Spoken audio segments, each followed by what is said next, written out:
Okay, everyone, and welcome to the first supporter Q&A. This is pretty much going to be a very open format, where basically all these supporters are going to be asking their questions in the chat. You can ask as many questions as you want. Just try to be respectful of everyone. Time once again, we're trying to make sure that everyone gets to have a question answered. But that's pretty much the plan. Pretty straightforward stuff.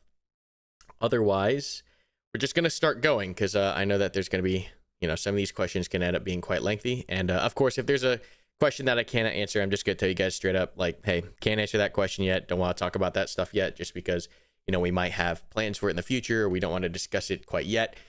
So do appreciate you guys with the interest for some of those topics, but just in the interest of, we want to keep some cards close to the chest and some surprises for you guys in the future.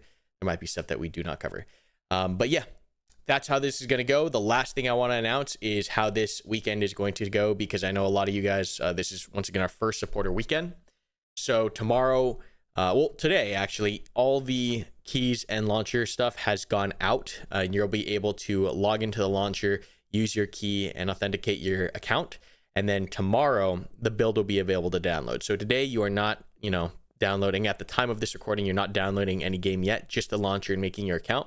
Preloads will happen. We're thinking Thursday afternoon, Thursday, evening-ish, is when you'll be able to download the build for this weekend. And that's mainly just because we want to make sure that we spend all the time we can making sure that this next build for you guys is going to be great. You guys are going to be playing a build that is different from the content creator build that was out this last weekend. So some improvements, some additions even in between now and then. We move pretty fast. But yeah, this weekend is going to be pretty interesting because there's a lot of you that are going to be hitting the servers all at once. And this is going to be the biggest test that we've ever run in the infrastructure and the bandwidth. So, problems are probably going to arise at some point, I would imagine. But hey, some things might just go off completely smooth, and that would be awesome if it does. But just keep in mind, this is an alpha test. These are going to be, imperfect, incomplete builds, just because that is the nature of where we're at right now. But your feedback and your testing is going to help improve the project, make sure that we're in a super, super clean, polished state for when we do eventually make our way to early access, right? And that's super important for us. We want to make sure that everything is handled in the best way possible, and utilizing our time with testing very meaningfully and efficiently moving forward is, the way to go. So that's pretty much the deal for the weekend as well. And then, of course, the schedule for the events has been posted multiple times over. You can find them in the announcements channel. There's also events in the Discord. So that's all the announcements we're going to do. We're going to hop straight in now to the questions. Okay. Flaming Delta asks, Karma, will you eventually add true hard-coded milsim events, just like how you did with Squad, where you ended up having to do basic training and work up? So from the official side, right, and we kind of, for a lot of the questions, this might answer a lot of questions out already. We are very focused, very surgically, specifically, very targeted on the experience of the public player in a general session, right? This is why when people ask if we're doing, scenario creators or mission editors and stuff like that, or Zeus or anything like that, we are very focused first and foremost, all the way up to completion, making sure that the public player, load in and play experience is as good as it can be. So we don't really want to get too distracted with other events or other side projects or other, things that we have to end up supporting and dedicating a lot of time to, unless we are at the stage as a studio and as a project that we are completely satisfied with the main offering, right? With the main experience.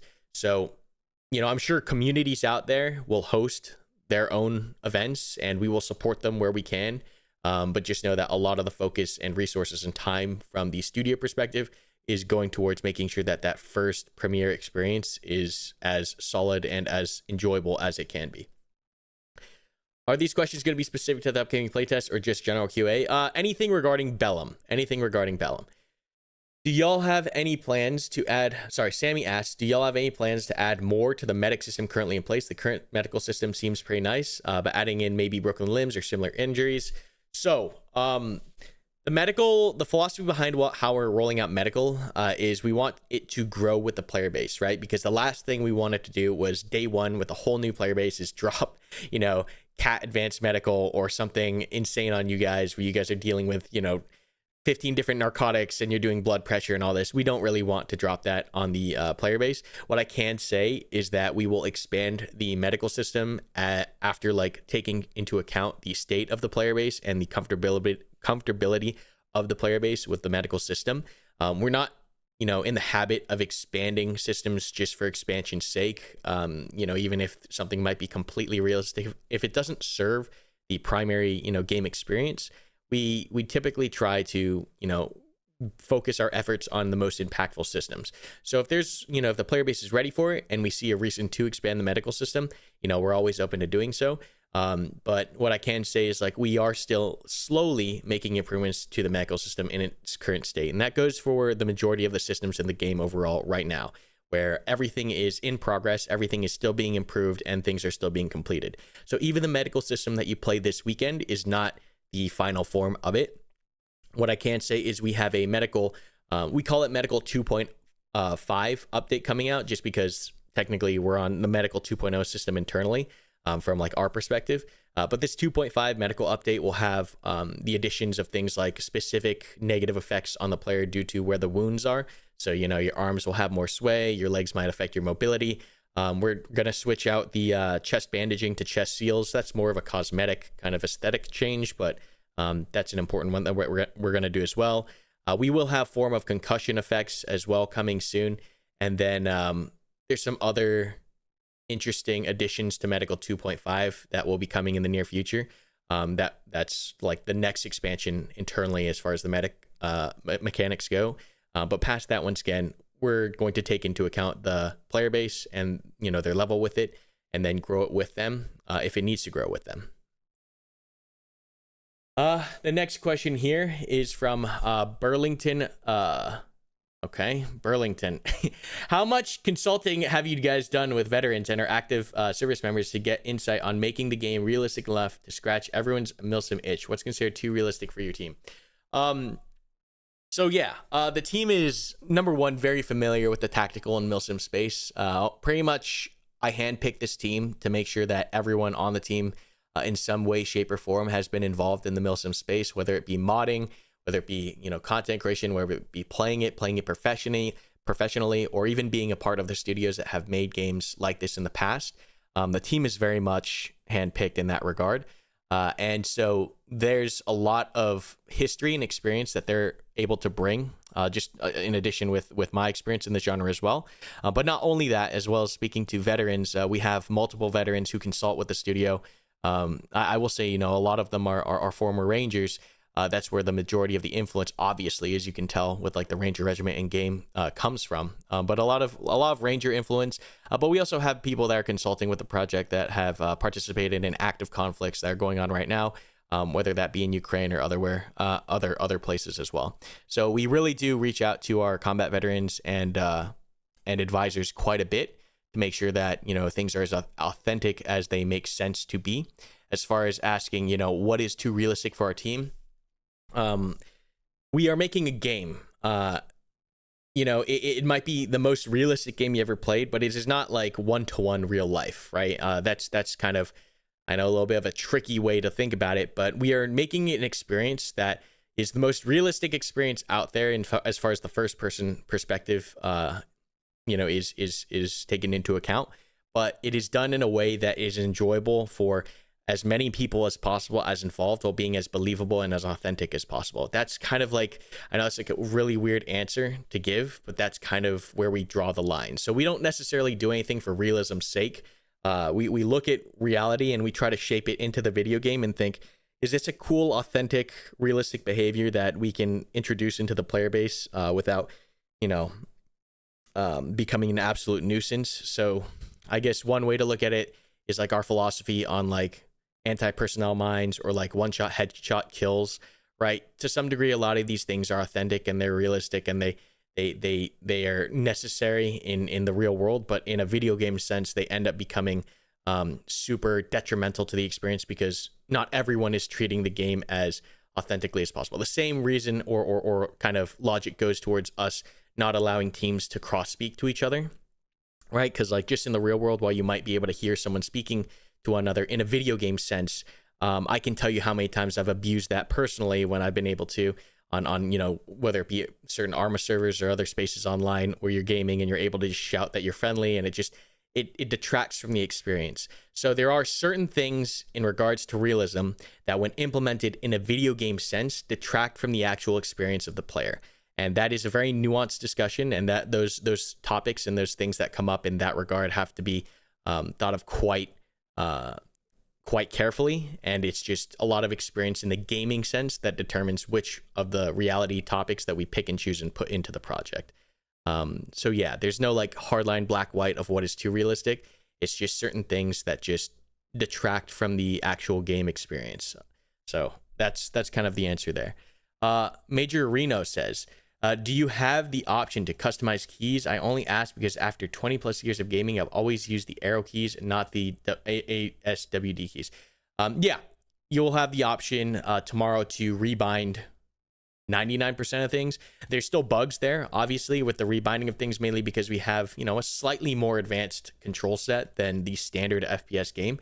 But that is why you guys are here, right? That's why the closed alpha testers are here, why the supporters are here, is so that all of you guys with your different gaming backgrounds, with your different gaming setups and different gaming experiences, you guys can attack this game from many different angles, and then feed that, what's broken, what's not working, back to us, and we can kind of refine the process, or refine the project over this process for the next couple of months.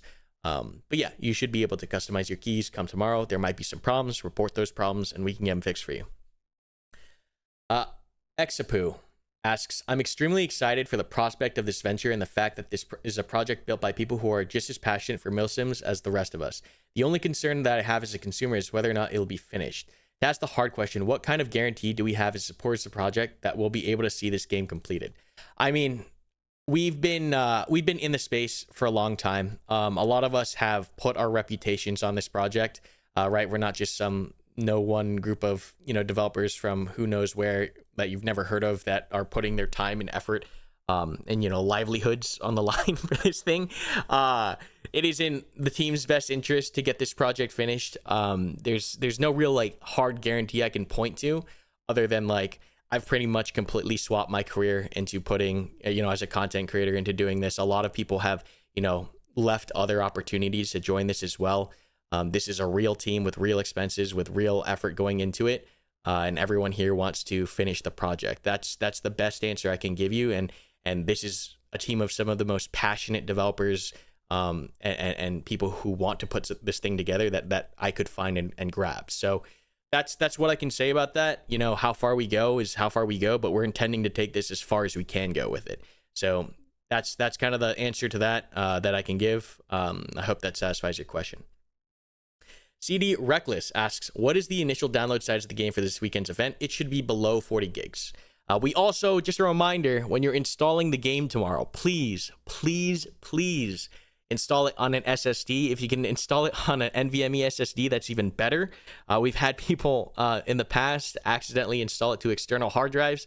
Don't do that. Please put it on the fastest drive you can. It's just going to be better for performance, and you'll avoid some issues by doing so.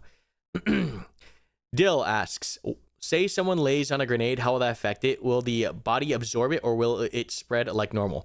So the way our fragmentation system works, which, thanks to our programmers and Corey, who's our lead programmer currently, that is working as far as the fragments shoot.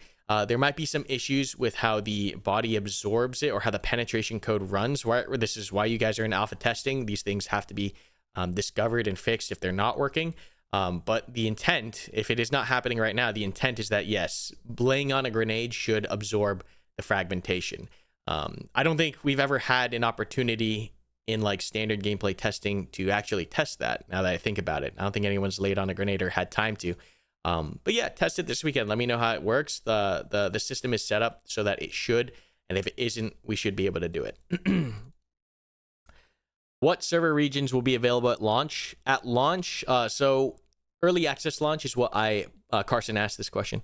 Early access launch is what I'm assuming you're talking about. Early access launch, we should have pretty decent global coverage by that time.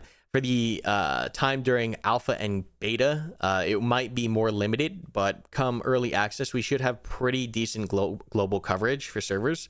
But we'll release more information. That's still like a little bit out. But what I can say is for the duration of the alpha, most of the servers will remain on the in the Western or North American region. Slider at Ace asks, what vehicles will eventually be added to the game? I'm an old school a squad helo pilot. So, we plan on adding vehicles all the way up to IFVs and tanks. This is a premier light infantry experience, right? So we want to once again remain super focused in scope, super focused in what we're doing, in creating the best light infantry experience as possible. And so that means that we need a way to transport the infantry as well, so that could be in the form of rotary transport, which we plan on adding, so helicopters, but also in the form of ground transport, so things like APCs or ISVs or GMVs, things of that nature, as well as your technicals and standard stuff like that. So that's kind of the scope.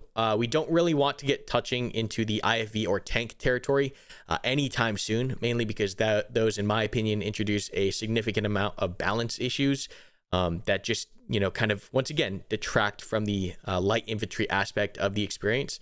So that's kind of our thought process there, though. Who knows what happens in the far future, but I can tell you right now that the initial scope of the game and the project and what we want to bring is all going to be light infantry focused. And so as a result, all the vehicles added will be directly to impact that experience.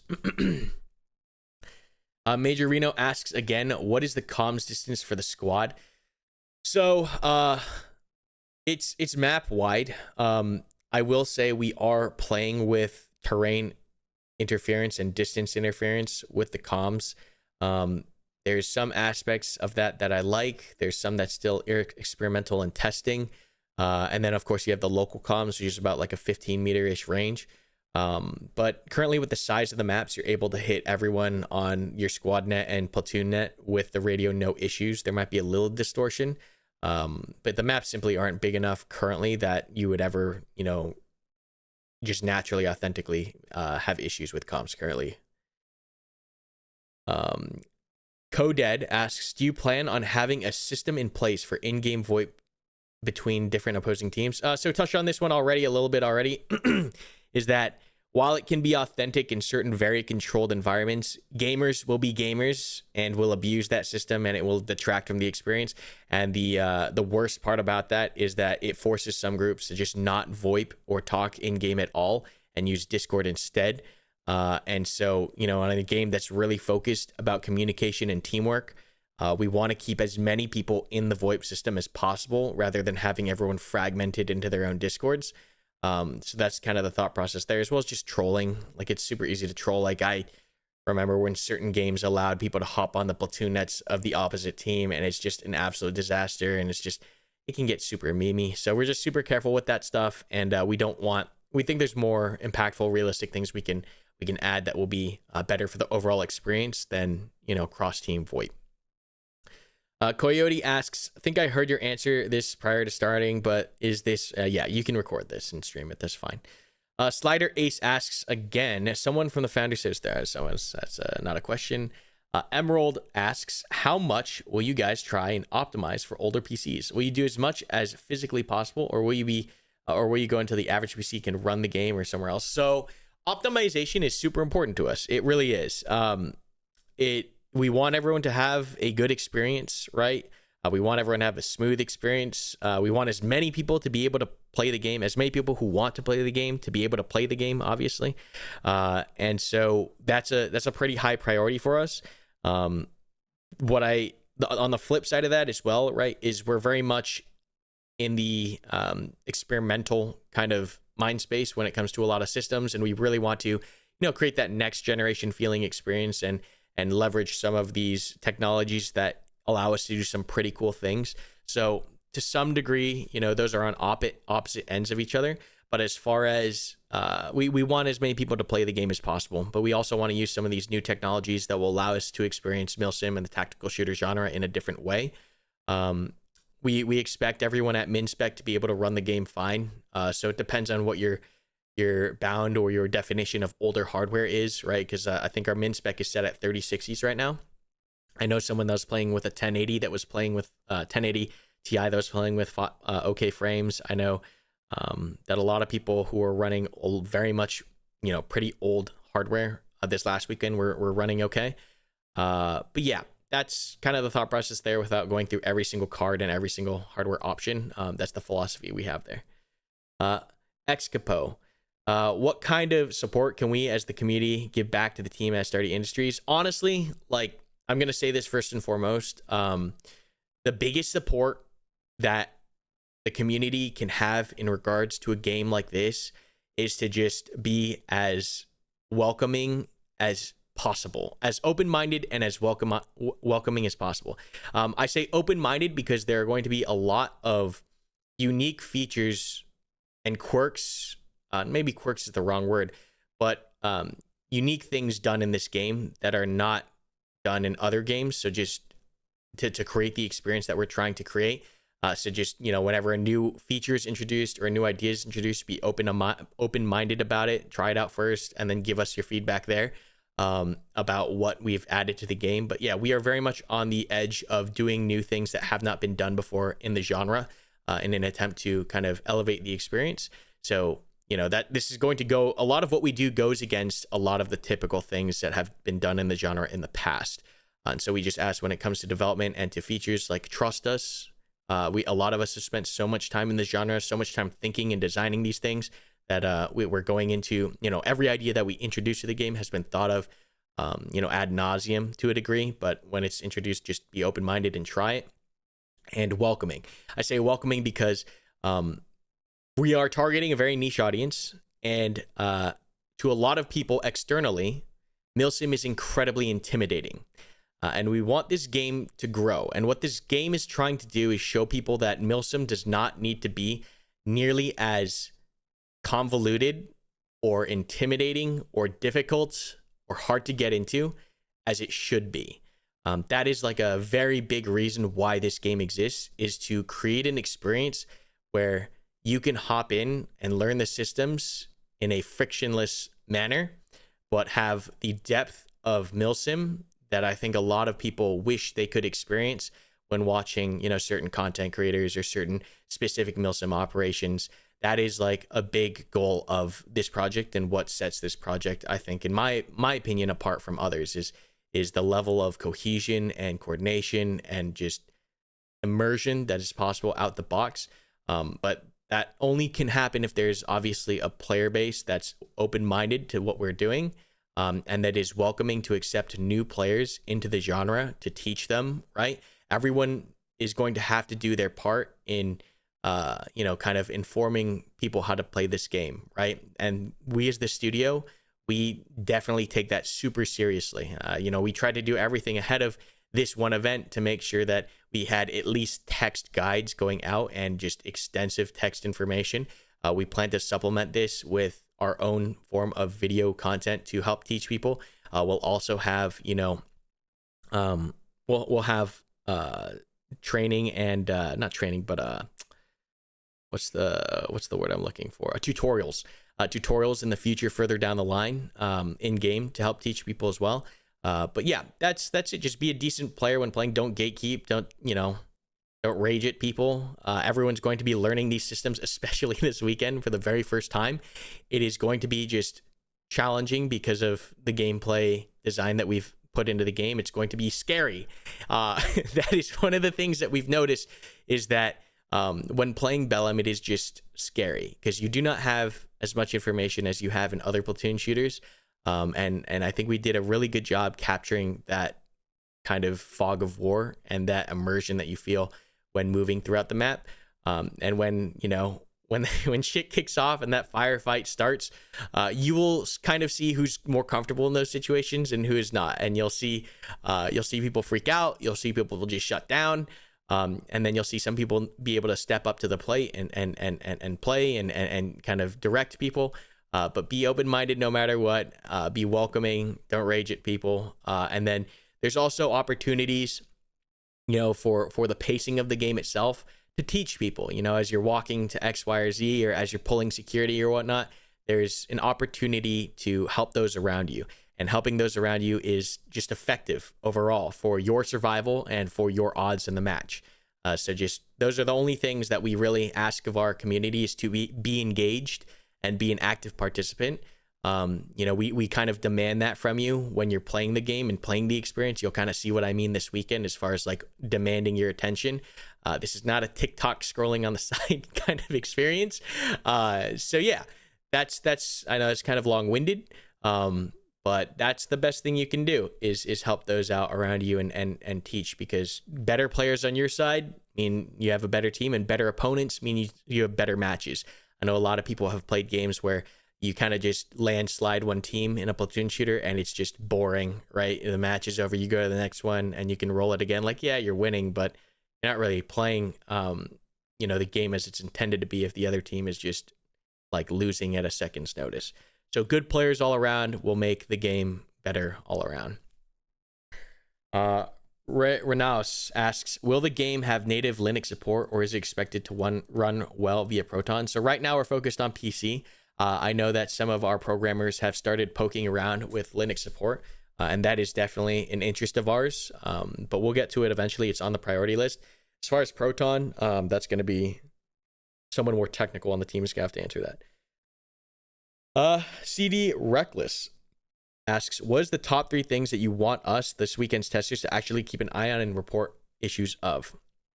Mainly just things that come to your mind. A lot of the dev team will be observing and gathering data with you guys on the servers, whether it be overhead in the admin cam or on the ground with you guys. But just general feedback regarding experience. If there are like key issues that pop up and you're like, oh yeah, this was like super giving me a lot of problems, a lot of frustration, or like this was super confusing to me, or this was just like unusable. Any of those major big things that come up, let us know. If you have any thoughts or feedback or ideas about the future, let us know. Literally anything that motivates you to leave feedback or comes to mind, go ahead and leave it. We read through everything everywhere. So we definitely are very aware of what is discussed, but that stuff only happens if you guys, participate or take the time to write stuff. That's how we read stuff, obviously. But yeah, that's what we always tell the founders and the internal testers is, at the end of every test, say something. Anything is good, because then it gives us data to work off. If people just play and they leave and they don't say anything, it's harder. So say something, whatever comes to mind after the test. It helps us out regardless. Sniperish asks, so the crew would like to know, are vehicles part of the plan or air cover? So kind of cover this already. We'll do ground vehicles. We plan on doing ground vehicles up to IFE. So, technicals, APCs and the like, and then also rotary transport in the form of helicopters is the plan. No IFEs or tanks planned anytime soon at all. Dragon Slayer says, or asks, would streaming to friends on Discord be fine, similar to Coyote question? So yeah, once streaming on Discord right now, everything here is open and free to share and record. Unless you're part of the founders or NDA'd, which none of you are not none of you, but this chat is not. So pretty much anything moving forward in the future, you guys are all open to discuss, share, stream, etc. We only handle the private stuff with the private people, and you'll know explicitly, if you're in the founder NDA or internal testing, if you've signed an NDA with us or gone through that process, then you know what is not able to be spoken of. But pretty much everything that we as a studio talk about in public is public. So yeah, don't have to have any worries about that. Krebo asks, will there be a training type server where players who aren't accustomed to milsims can learn things like movement techniques, battle drills, and gun team mechanics? I know you have a Google Docs for that, but we all know not everyone's going to read that. Yeah, so the intent behind the Google Doc is just to serve as like a source of truth for people who are interested enough to read it, and then those people who read it, or those communities that read it, or whoever can disseminate that information or teach people, because that is definitely once again like a huge part is community interaction, not just the community within itself, but us to the community. I'm sure that there will be people who help teach as far as community members or even full-on communities hosting trainings. That will happen probably in the future. But at this point in time, currently right now, there is no training type server, but we do plan to have one rather soon. In regards to training, like tomorrow even, will be a public training of how to play the game. That will be via Discord, and that will be dev-led as well. And I wouldn't be surprised if, dev-led trainings continue into the future, just because we are very much about being hands-on and involved when it comes to making sure the community knows how to play the experience. Because I've been on the other side where like that is a very frustrating thing when the community does not feel like it's being properly taught how to play the game by the people who are making the game, and then it's kind of just chaotic. So we're going to do everything we can to kind of be on the opposite side of that extreme and give you guys as much information that you could possibly use, and you guys can pick through what you want to digest or how you want to digest it. Or maybe you're a learn on the fly kind of guy and you can do that completely fine too. But we think those resources should be available for those people who want those resources. Already losing my voice here, boys. Okay, boys and girls. All right, Ace and Goose says, what tools do the platoon leader, squad leader, actually have right now to control their people? Are there leadership only assets in the build yet? And how are you preventing the classic leader quits, entire team falls apart problem? This is a super interesting question because this is where a lot of design thought has gone into place. So let me catch my breath here a little bit. So currently the platoon leader is not in the project, though we are going to be moving the command milestone up, and you'll hear more about that next week. The squad leader, however, and how the squad leaders control each other and how the fire team leaders control each other, a lot of thought and design has got into making those roles relevant. So from the top, the first thing is, how do we get people to listen to leadership? The best way to get people to listen to leadership is for them to respect leadership in some way, shape, or form. That is like the first way to do so. You can be in any online fictional role you want to be, but if you do not have the experience or you're not able to properly lead the people, that's going to be issue number one. And that's just gained via experience and just how you lead as an actual skill in the game. But why would people listen to that leader if they're making the right calls? The first thing is going to be the absence of information to the player. What I mean by that is the information that we give you in Bellum is very restricted. You have a very limited picture of the world if you are not a fire team leader or squad leader. Fire team leaders and squad leaders get access to the platoon net and thus access to much more map-wide information because they can actually converse with those elements around the map and get a better picture of what's going on. As a single rifleman or as, a squad member without the command nets, you actually do not have that good of a picture because we remove a lot of the team data from the map. The only thing that players see on the map is their squad and the rough unit markers of the other elements.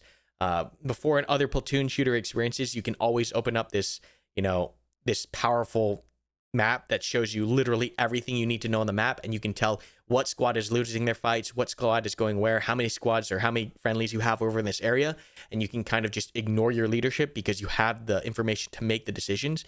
In Bellum, we very purposefully, but very carefully and intentionally removed certain information from the rifle or linemen so that they have to rely on their leadership in order to get that bigger picture. That's the first part. And that plays a very large role into, you're not going to run off and lone wolf if you have no idea what's out there.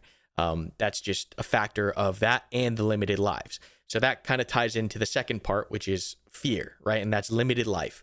So limited life is something that we do differently from all other platoon shooters out there. All other platoon shooters usually generate, actually not all, but the other platoon shooters generally operate on infinite lives in some cases, or on a ticket-based team pool.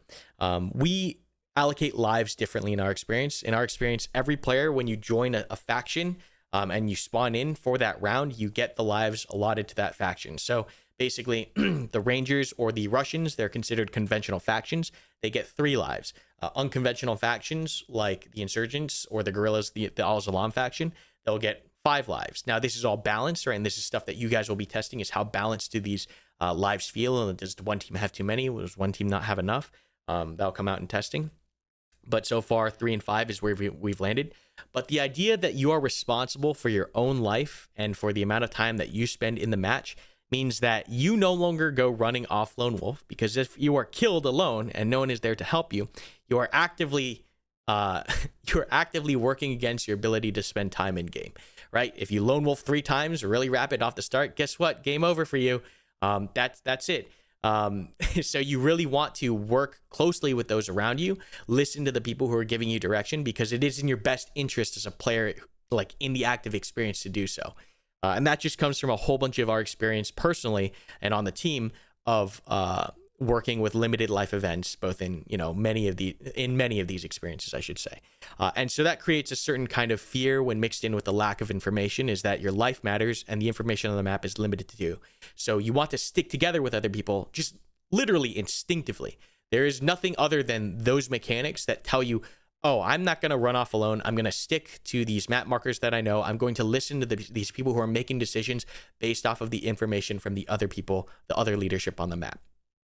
So that is how we managed to kind of curate that behavior. And so I know a lot of people, when they watched the videos recently this weekend, is like, oh, this is like a closed milsim unit. This is like very specific people that are playing together. Will this hold up in public play and whatnot? What I can say is, like, more than 50% of those people who had played this weekend, more than that have never played the game before, and all those people are from different parts of the community. They're from casual sides. Some of them had never even played milsim before. Some of them are just content creators that have covered stuff.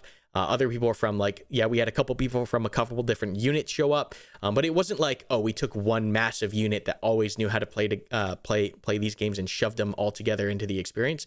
That was a mixed bag of a whole bunch of different experience levels that were put into a match, and you could kind of see naturally how that behavior rings true. And so that's one of the things we're trying to do differently, right? We're trying to make that gameplay organic. We're trying to make that gameplay real, right? So that's kind of the factor of how leadership controls, is the information war, information and fear of death. As far as the second part of your question, and once again, this is why we're doing text questions, because if this was raise your hand to speak, we'd be here for 3 times as long. How do we prevent the classic leader quits, entire team falls apart problem? Leadership is made kind of redundant, just like there's redundancy, is what I'm saying, within the structure. And once again, just like in real world, like a lot of the things that we try to add in mechanic wise or feature wise within the experience mimics that of the real world. So what I mean by that is that fire team leaders in our experience play an actual role. They're not just, hey, pass me fire team leader so I can mark this thing. Fire teams and fire team leaders are hard set into the game as playable experiences that are standardized and predetermined by the development team. So when you load into a server, the difference between all these other games that you play in the genre is instantly who's working with who is leading who. But on top of that, each fire team leader is kind of like a mini squad leader. The fire team leaders have control over their team spawns or their fire team spawns, as well as have access to the platoon net. And that is a very important feature, is the fact that fire team leaders can talk on the platoon net. Because what this means is, technically, you don't just have one squad leader for a group of 9, you have 3 squad leaders, or 3 leaderships for a group of 9. So if your squad leader is dead even, right, and this is why this system was made, is when your squad leader dies, or he cannot communicate, or he's out of lives, or whatever, the fire team leaders have the abilities, like in a game sense, and the communication access, once again in a game sense, to take command of the squad and to continue keeping that squad combat effective in the absence of leadership. So you kind of have, when I said redundancy, you have the squad leader, your alpha fire team leader, and your bravo fire team leader. And there's a mini there's a mini chain of command that happens there, and it's intentionally designed that way because in our game, you can go unconscious and not end up on the communications, right? Or not being able to speak. So what happens if your squad leader is unconscious or your squad leader is out of lives? We didn't want the game to fall apart, obviously. So fire team leaders have the ability and control to be able to step up and act as the acting squad leader. And this, we found in testing, is just invaluable, because what this essentially does is it takes a load off from the squad leader in natural play, because your 2 fire team leaders, if they're experienced and they're willing, are able to actually control this smaller, more manageable group of 4 each. And that's why team tactics looks so natural in Bellum, is because it's not one squad leader cat herding not 8 other people. It's the squad leader talking with 2 other fire team leaders, and the fire team leaders then working with their element of 4. And so that's what we talk about when we're saying getting rid of all the friction when it comes to leadership and teamwork oriented play. Like, just, it feels natural. It should be natural. That's the way it was designed, and that's how we make sure that there's redundancy in leadership, and leadership actually has an impact. So that was very thoroughly thought of. But I do appreciate that question because that is a huge part of the game. And the hardest part that I see people having issue with in regards to leadership is just experience. And at the end of the day, just with any game anywhere, you only get better by becoming more experienced, and that just applies to leadership in Bellum, as it would for aim in Bellum, or movement techniques in Bellum, or whatever it is. It's all just time and experience put into into learning and improving. And it is just going to be rough, right? We're doing our best to give you guys as much information and tools and data that not data, but like documents that you guys can kind of get on the same page. And tomorrow we're going to be doing like a rough quick start video tutorial, not video, but tutorial stage to kind of make sure that everyone's as equipped as possible for the weekend.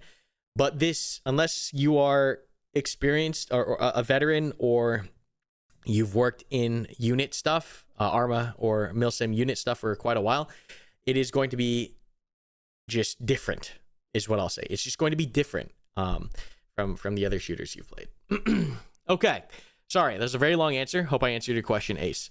ZNX, are there intentions of adding real life conflicts to this title much later in development, such as Ukraine, for example? We're very much comfortable working and staying in the kind of fictional range, just because we have a lot more control and freedom of creativity in that regard. So you might see like certain things mirror or mimic certain events that have happened either recently or even historically far in the past.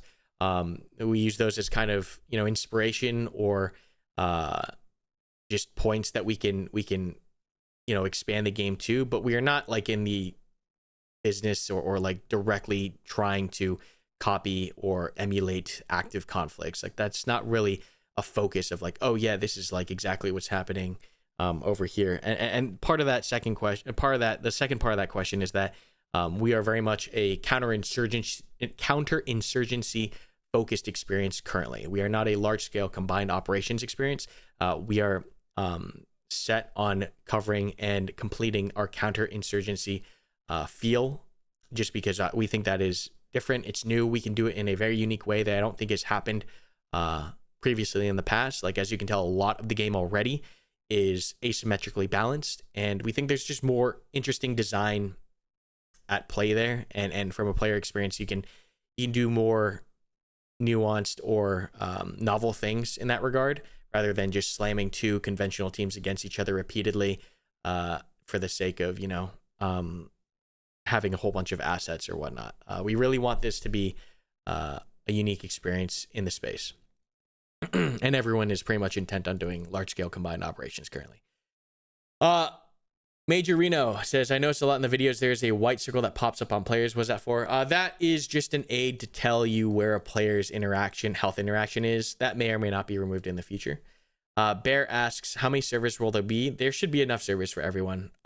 We have a lot of infrastructure on standby. We're assuming we should have enough servers for everyone. Yeah.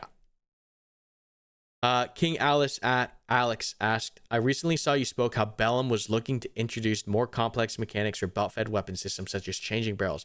Will that be expanded to gas setting? Do you have any plans to add crew serve weapons or long-range weapons, such as sniper or anti-material rifles?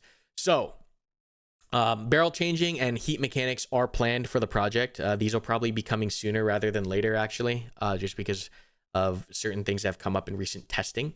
As far as long-range weapons like snipers or anti-material rifles, just because of how authentically we do things, this is going to be a interesting challenge for us, right? Because in the real world, a decent marksman can lock down an entire element for a significant amount of time. That is just authentically how these long-range platforms can function.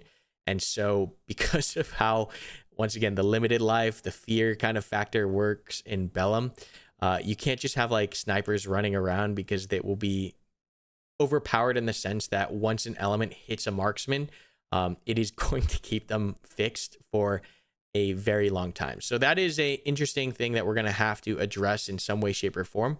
But that's just kind of our side or our philosophy when approaching certain things like that. Is that, you know, the way that we've created Bellum is so authentic that some of these things might just end up creating experience that takes forever to deal with, as they would in the real world. So trying to make sure that this is an accessible experience is probably one of the biggest challenges. Is just like we are not sending you to a combat zone where you have like literally a day or a week to handle a problem. You have to play this experience in 1 hour and have it be accessible and authentic and believable and fun, most importantly, right? And dealing with snipers is typically not a fast experience in the real world. Okay, let's see. Will gun jams be added, asked Dill? Yes, we do plan to add weapon malfunctions into the project. I do not know when they will be added, but we're hoping sooner rather than later, just because that's a big, impactful mechanic that influences infantry gameplay. And like I mentioned in this discussion, that is what we are all about. Is there a roadmap plan for the future? So we currently have a roadmap. It is going to be updated, is what I'll say, come probably a week or two out. We're going to have some information regarding the roadmap that's going to change, just because with all the content creator testing that we did, and then obviously from this weekend and, you know, the following support tests, there are going to be changes made to the experience because of things that we've realized and things that have come up that's like, oh yeah, this would be a much more impactful change than, you know, this other change that we do. So we're going to bump it up in priority. Excuse me. Let me catch my breath. Okay, so for example, what I can say is like construction is going to be kind of pushed back a little to bring some other infantry-centric features forward sooner, because we think that the game would be more fun and would have a lot more depth with those additional infantry mechanics in the game before construction. So that's kind of one example, but you'll once again get a full rundown of the roadmap change in a couple weeks here. Max Lo asks, never mind, not a question. Sniperish says, what is the plan for weapon platforms and what types of weapon customization can we expect in the future? So we are very much, when we add weapons or assets into the project, we want there to be a reason for adding them. So we want them to improve a capability in some way, shape, or form, or provide a capability in some way, shape, or form. We don't just want to add a rifle that does the exact same thing, or not a rifle, but a weapon that does the exact same thing as another weapon and just add it because it's different and it looks cool and it sounds cool. We want to add in the most impactful weaponry first and expand weaponry in that regard with that priority first and foremost. So one example I can give you as far as what weapon platforms we'd go to next. So instead of like adding another rifle for the Rangers, right? The reason we wouldn't add another rifle for the Rangers is because it might just do the exact same thing. So like we wouldn't add a Mark 18 to the Rangers just for adding a Mark 18. We would rather add something like a Mark 48, right? Which would allow the weapon squad guys to ditch the 240 in favor of the Mark 48 if they did not have an assistant gunner or planned on operating more independently, right? So like that is kind of the thought process we go to when adding in the weapon systems is, why should we add this weapon? What capabilities does this weapon actually expand in regards to gameplay impact? What is the plan for customization? Customization will be pretty simple or straightforward, I should say. Like optics customization will be a thing. Lasers, lights, and suppressors will be standard for the most part for the elements that have standardized them. But once again, this is another way that we can kind of make more factions more unique, is like maybe the Satyr, let me back up. So Ranger Regiment typically has suppressors for all of their rifles, right? And that's standardized and will be standardized, because it'd be super annoying if everyone in your squad on the rifle side has a suppressor, and then you have one hooligan who is not suppressed and he opens up. So units that should have standardized weaponry will have that standardized weaponry to a degree, but units that don't, such as like the Russian PMCs, you know, it is more than likely that we'll give them more control or more freedom to customize their weapons a little bit more. And that's how we can get that unique faction flair and unique faction feel across these three. And so that's kind of the thought process with weapon customization, but it's probably going to be, it's not Tarkov level is what I will say. It's not Escape from Tarkov level customization. It would be a few pieces on the rifle that are impactful. Once again, that change capability in some way, shape, or form. We're not going to have like 50,000 grips for the sake of having 50,000 grips. Everything that we add, we want to add and have a reason for adding it and have it be impactful or change a capability or add a capability. Okay. That should answer weapon customization. NASCAR asks, if and when player-controlled helicopters/aircraft are added, will there be interactive cockpits? If so, how advanced will they be? If no player-controlled cast is planned for the future, could we see a system like Squad where you call in air support? Calling in air supports and assets are planned already. However, we do not plan on adding in fully DCS level interactive cockpits. I do want the helicopters and the vehicles in general to be as immersive and as authentic as they can be naturally. But obviously, to create this game and then also add on top of it a freaking flight simulator would be a monumentally ambitious task. So that is kind of where we want to keep an eye on that, and just keep things authentic and believable and super cool without drowning us in features that would take too long, or disproportionately too long to develop. So you'll learn more obviously as we get closer. We'll also internally have a better picture or more information to give at that point, but at this point that's what I can say. Major Reno says, in the map I noticed yellow markers on red and blue players. Are these indicators for squad and fire team leaders? Yes. Squad leaders have a double yellow chevron or gold chevron I should say, and fire team leaders have a single golden chevron. What is the white marker on players on the map? That's you. If you have a white tip, that's the player, your player. Lox asks, is there any plans on soldier/weapon customization? So we kind of handled that already with the weapon customization. Soldier customization, yes, I like drip. It's cool to have drip. But once again, we just got to make sure that we are prioritizing our resources properly. And we want to have impact first before cosmetics. But you will have some degree of customization in regards to what your character looks like in the future. That's a lower priority, but weapon customization is a high priority, as well as like the kit that you are bringing, like the actual stuff you are bringing. That customization will be a factor, not in the form of like an inventory system, but in like the form of like, what is the one special thing I want to bring out as this role? So like I mentioned, like with well, that's a weapon. Let me try to think of another one. So for example, like the rocket launcher groups or teams will be able to determine like what array of munitions they want to carry out. Is it going to be 3 PG7s? Is it going to be 2 and a thermobaric round? Like what is that kind of level of customization is planned. Once again, everything needs to be impactful as far as customization is concerned. Will a squad role have different weapons available, like riflemen choosing the M4 with iron? So yeah, kind of mentioned all that already. You'll be able to change optics in the future once customization is done and out, and then also changing between weapons that would be reasonable for the role, like the 240 or Mark 48 for the weapons squad machine gunners. Samaro asks, thanks guys. Will Europe servers be available this weekend? No, unfortunately not. This weekend will be America based. Sammy asks, how will y'all moderate in-game chats and how strict will it be? Obviously, racial slurs should be banned, but will all curse vulgar words potentially be moderated and banned? So just like other Platoon shooters, one of the things that we rely on is going to be community servers and community admins. And, those servers will have their own rules, of course, to a degree. There will be some, game-wide obvious, like, as you mentioned, racial slurs or certain things that should not be, said for obvious reasons. So those will be handled game side, and we do plan on having a hand in moderation game wide as well. We don't plan on being hands off. We plan on participating in the moderation of the game, not just completely relying on community's staff.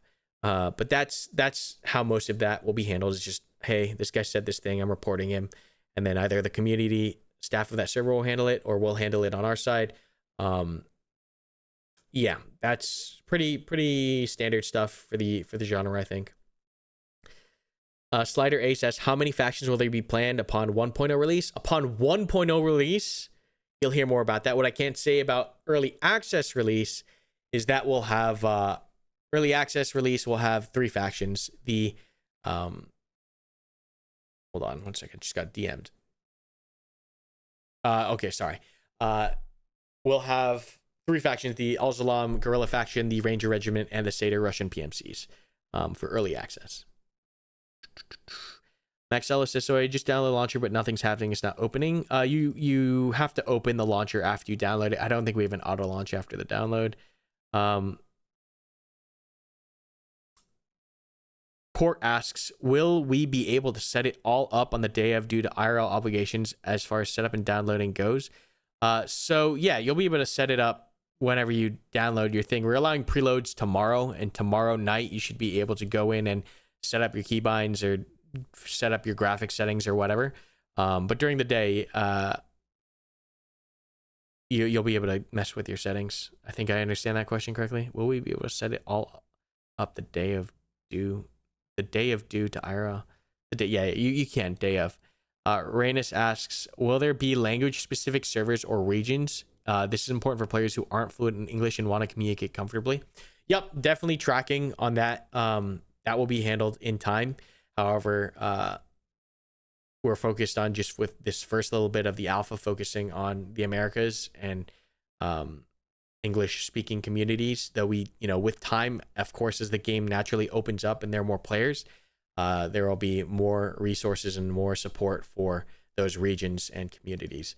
But just predominantly the majority of the people who have purchased Bellum and are planning on playing Bellum in the current stage of closed alpha are from this region and are English speaking.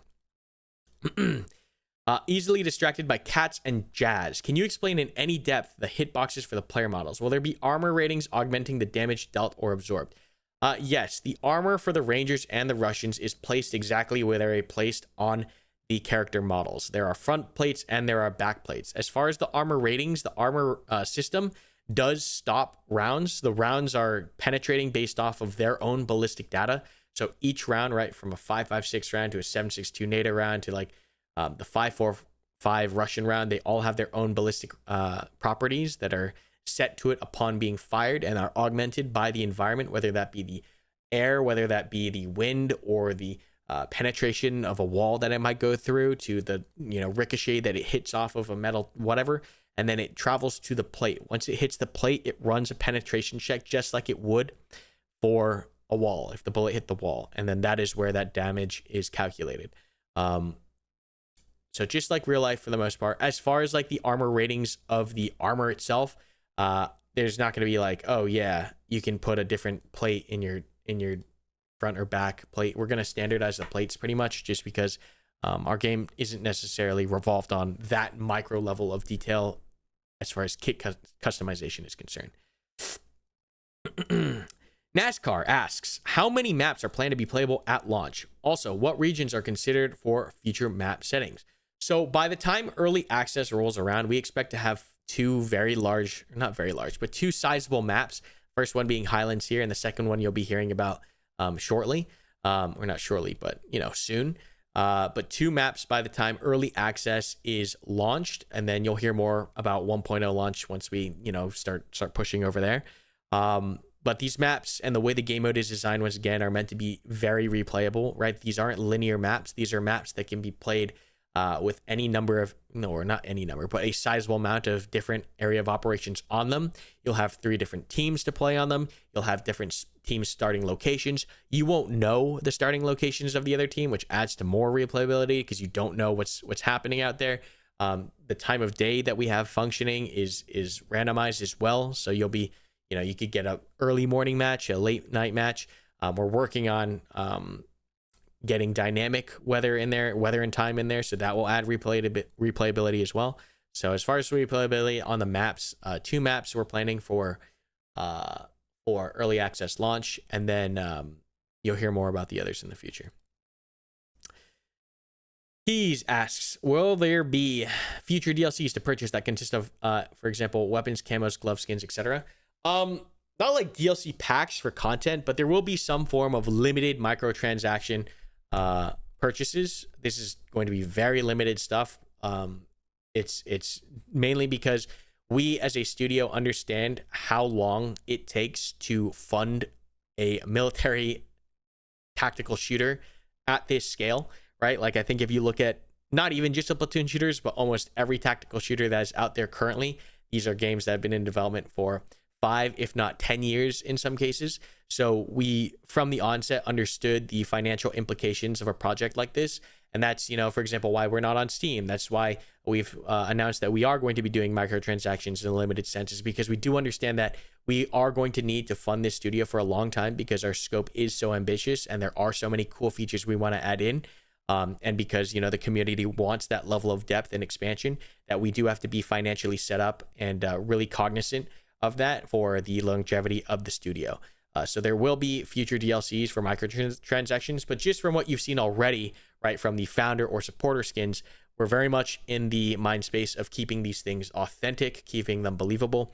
And I would say, like, from the amount of them that we'll release, we're going to be able to do that, right? Because we're just going to be releasing a couple here and there. It's not going to be like flooding it with a revolving store of 50,000 things, and there's things that you can always buy, and it's just craziness. The microtransactions will very, very, very carefully be sent out in a way that's, or available for purchase in a way that makes sense for the studio and for the design that we're going for, the world that we're going for, as far as the aesthetics of the microtransactions. Maxello asks, no, the launcher itself, that's not a question, sorry. Slater asks again, will our avatars be like squad at first, where we can't change anything on our uniforms or mod our guns? Yeah, for closed alpha, it's gonna remain like that for a little bit, but I would not be surprised if by roughly, don't quote me on this is like on the spot rough timeline thinking, if come closed beta you can start customizing some things. So that's kind of where I would put that in the timeline ish in my brain right now on the spot. Dragon Slayer asks, oh, already answered. Okay.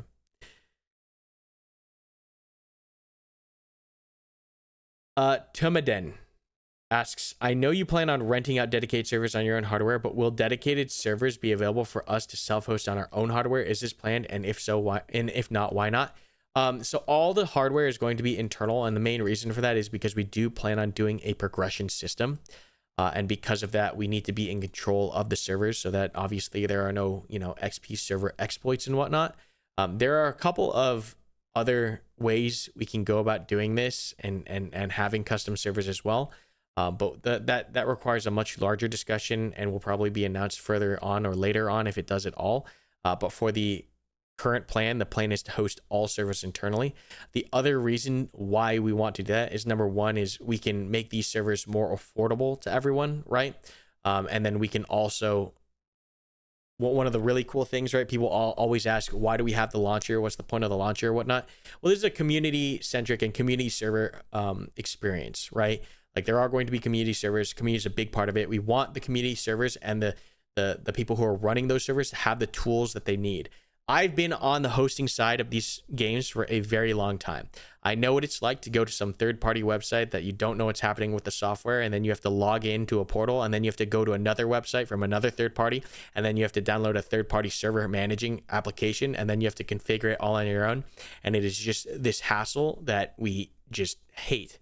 So the reason for the launcher is that for community server hosts, community admins, all of that tooling, all of that server control is going to be baked right in to the launcher itself. So community servers will be able to moderate from there. You'll be able to launch and update your servers from there, and even configure your servers from the launcher in time. And that's why we understand where all the friction points are when it comes to these experiences and these games. We've been on all sides of the exchange, and we want to make it as streamlined for the community. So that's the reason why is by having it all internal, we can pipe it into the launcher. We can make sure that you have a dashboard that has all the utility that you want. And it's like click and go, right? That's our big thing here, is we want to make it, milsim should not be as difficult, or tactical shooter should not be so difficult to get into, because some of this work is extremely prohibitive, and we recognize that. Jack Thren says, what is the crew serve mechanic for the RPG we are testing this weekend? If it's a loader and shooter, will that same mechanic be used for the Carl Gustav yet later? Yep, pretty much. Your AT assistant gunners will be carrying additional rounds for you. So once again, this goes back to like, why would I work with a teammate? Oh, it's because a teammate actually improves our capability. And you'll see this a lot. That design philosophy a lot throughout the game is that it is very beneficial to work with other players. For example, another unit that has this is the Rangers, right? And they have the 240, and the 240, if you run it alone, you can run it alone. It's a 50 round belt that shoots 7.62 NATO. That's nothing to laugh at. But hell, if you have an assistant gunner or a gun team leader with you on that 240, you can sling that thing all day, at least until we add in the barrel heat mechanics. And that is insane. That is an insane capability increase when you are working with someone else, right? That is like, yes, you want to. That is the meta. The meta is to run this as a gun team because you get unlimited uptime with the thing currently. This will be balanced in time with heat mechanics, and that's why we're adding in malfunctions and heat, is because we do need to counteract some of the increased capabilities of weapon systems when they're made authentically and used authentically with others. But in regards to the RPG, the reason why you'd want to work with a assistant gunner is because they will be able to load you faster than you would be able to load on your own, and they're able to carry more rounds for you, right? I think right now the RPG gunner has 3 rounds that he as an individual can fire. But if you have your AG, your assistant gunner with you in proximity, guess what? You just doubled your ammo. You went from 3 rounds to 6 rounds, and you can load faster. Isn't that cool? Yeah, doesn't that make you want to work with that person? Yeah, it does. Same thing will happen throughout the design of future mechanics and assets as well. Okay. Will there be dismemberment at this point in time? No. We don't think it's like integral to the experience. Once again, we want to see if something adds a capability, not just immersion. We want players to be able to do cool, new, unique things. And dismemberment doesn't really do anything. In fact, in many cases, it removes capability. I understand like it might not be 100% realistic, but like, for example, if a grenade goes off in a video game and someone has been dismembered as a result, like that player is not regrowing their arm in the middle of the game, right? That player is essentially dead in the purpose or eyes of the player, right? And so if someone ends up with some form of dismemberment, you can't actually, they're essentially dead. And that removes capability because the medics can't do anything for that particular individual, and that player, they're not going to come back into the round with like they're not going to be revived with one arm and walking around or like no legs in the map. So that's kind of our take on dismemberment. What I will say is, in the future, I have no doubt that there will be certain munitions or certain assets that like will and should cause dismemberment, like a JDAM being dropped on you or something much larger, right? And in that case, like, yes, okay, dismemberment there is fine because that person would be absolutely obliterated, dead. And that is like when we would add dismemberment if we were to ever add dismemberment, but it is not on the list currently. Diablo asks, I am new to these types of games. I've been watching Drewski for a few years, and that's what got me into milsim games. How much of a learning curve do you think it will be for new players to this genre? And I know you've talked about in the past some type of training for the game. Are you able to expand on that? Or will it be more of a local community in game like other games? So for a brand new player, so there's multiple. Okay. Oh God, this is a very long. Let me write down how I'm going to answer this because this is going to be another long-winded answer. Okay. So first is levels of new players. Then we talk about how to learn, and then we talk about who's helping the learning. Okay, so the levels of players who are playing the game, and this, once again, we thought about everything as much as we could. This is why our rollout process is the way it is, right? Where founders, and then supporters, and then deluxe, and then the public. One of the things that we wanted to make sure of is that when we hit the large number player base, we had a core of dedicated players that could teach or hold the ground or hold the line as far as the competency and gameplay quality across the board. And the only way to really do that was with a controlled rollout of players, right? So founders at this point are pretty experienced with the game. They're going to be able to help the supporters as they come into the game from whatever background they have and learn the experience. And the same will go when supporters get access, or when deluxe players get access. The supporters and the founders will then be there to help teach them. or to help hold the gameplay quality. That's why the rollout is the way it is.